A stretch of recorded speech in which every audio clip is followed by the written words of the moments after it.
Hello everyone, this is Paridhi.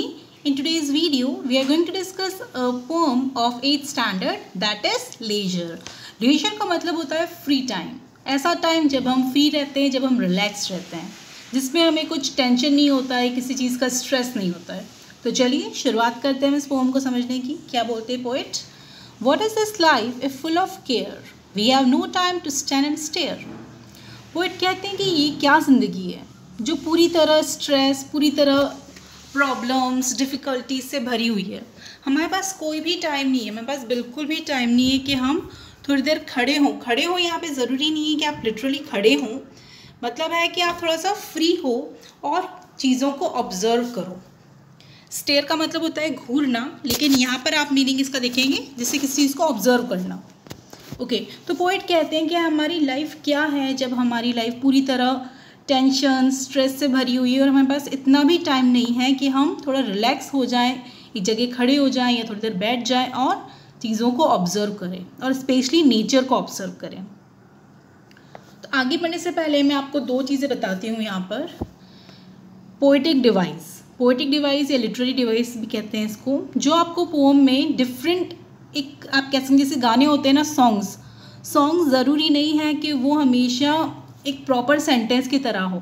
उसमें अलग rhymes होती हैं, उसमें अलग ही मीनिंग्स होते हैं, कई कंपैरिजन होता है।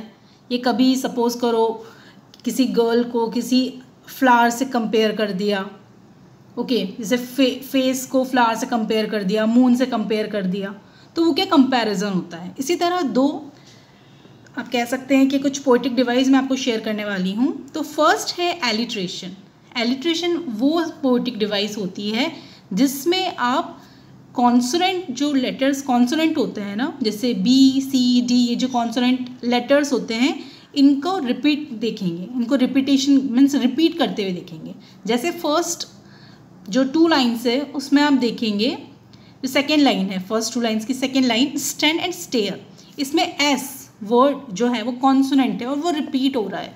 तो जब कॉन्सोनेंट वर्ड रिपीट होता है उसको हम क्या कहते हैं? एलिट्रेशन कहते हैं। और जैसे कि मैंने आपसे कहा था कंपैरिजन, तो यहाँ पर आपको कहीं ना कहीं कंपैरिजन भी मिलेगा। तो जब कंपैरिजन मिलेगा तब मैं आपको वो समझाऊंगी।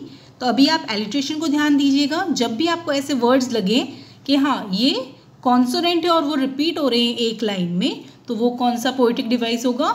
एलिट्रेशन होगा।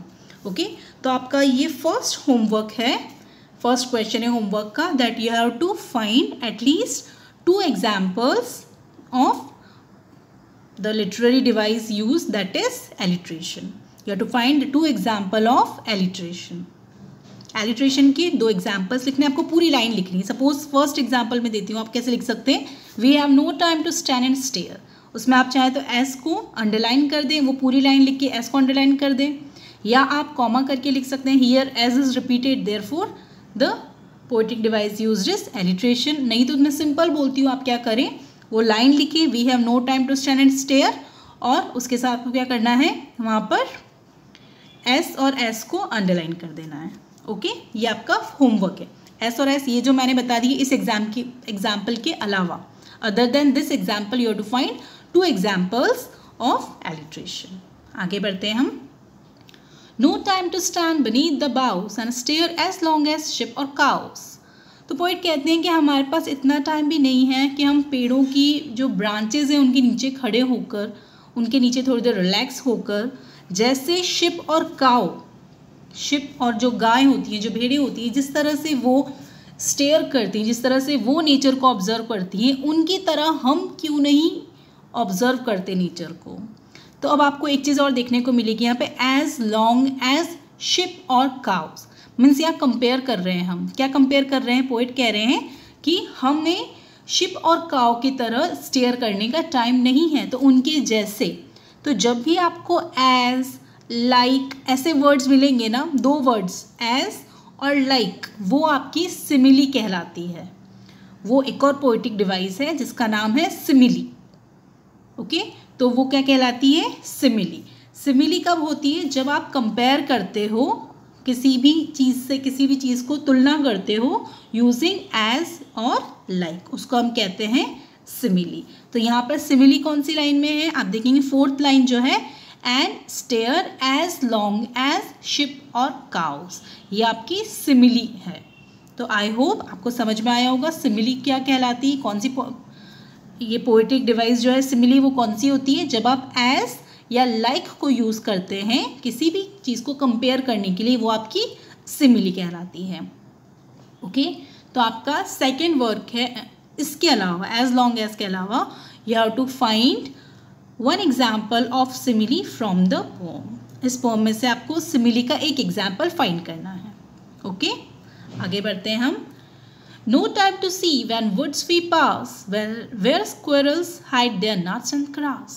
तो हमारे पास इतना टाइम नहीं होता जब हम कभी पेड़ों के बीच में से निकलते हैं या जंगल के आसपास से निकलते हैं तो हम ये देखें वहाँ रुक कर कि किस तरह से स्क्वायरल्स, किस तरह से गिलहरियाँ अपने नट्स को ग्रास में छुपा रही हैं। हाइड करना मीन्स छुपाना।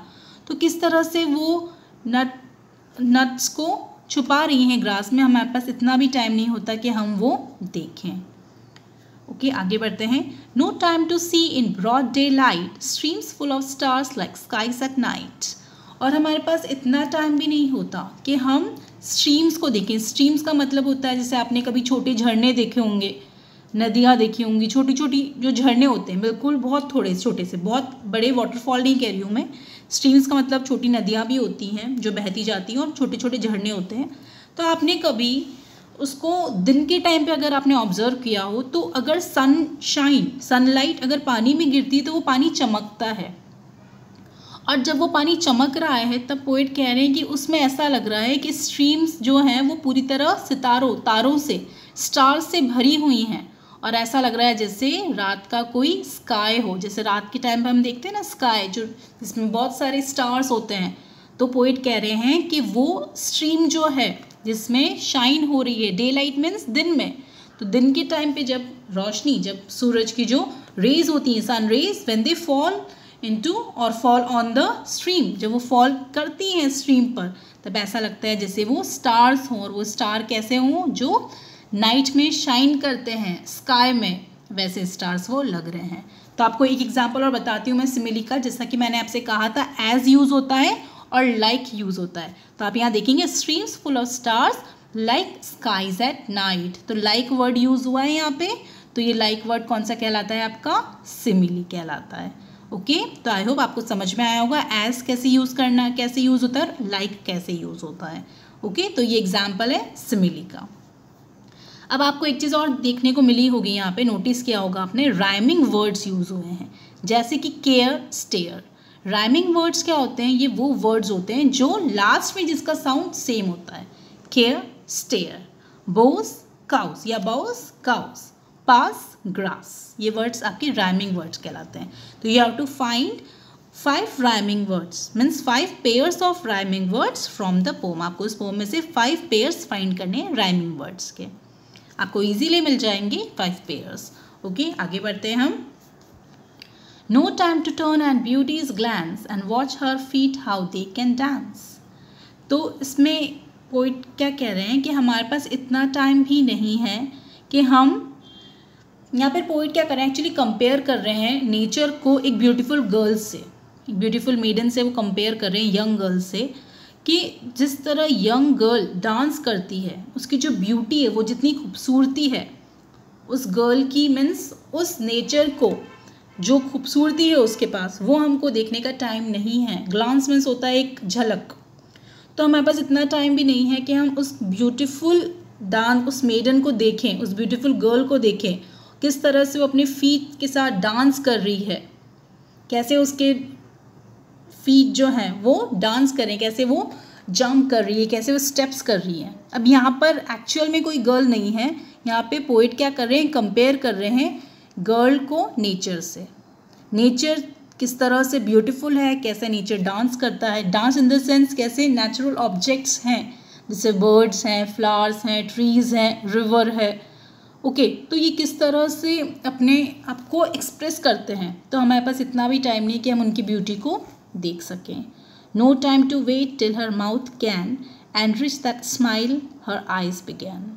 इतना टाइम भी नहीं है हमारे पास कि हम उसकी जो स्माइल है, जो पहले उसकी आँखों में होती और उसके बाद उसके होठों तक आती है, उसके मुंह तक आती है, उस स्माइल को देखने का भी हमारे पास टाइम नहीं है। आपने कभी ऑब्जर्व किया होगा, जब हम खुश होते हैं पहले वो खुशी आंखों में दिखती है, आंखों के बाद फिर हमारी स्माइल पर आती है। तो पोएट कह रहे हैं कि हमारे पास इतना भी टाइम नहीं है, इतना भी वेट नहीं कर सकते हम कि जब तक उसकी वो स्माइल आईज से माउथ तक आए, उतना भी हम वेट नहीं कर सकते कि कब वो काम हो, कब वो स्माइल उसके मुंह तक आए और हम वेट कर लें, थोड़ी देर खड़े होकर देख लें। इतना भी टाइम हमारे पास नहीं है। A poor life this is full of care. जो लाइफ है वो हमारी पुअर है। पुअर मीन्स यहाँ पर पुअर का मतलब रिचलेस नहीं है, जिसके पास पैसे नहीं है वो नहीं है। पुअर का मतलब है कि कुछ यूज़ ही नहीं है हमारी लाइफ में, कोई हैप्पीनेस नहीं है, जिसमें सिर्फ चिंताएं हैं, सिर्फ टेंशन्स हैं, और हमारे पास इतना टाइम भी नहीं है कि हम खड़े हो जाएं, हम नेचर को ऑब्जर्व करें, उसको अप्रिशिएट करें।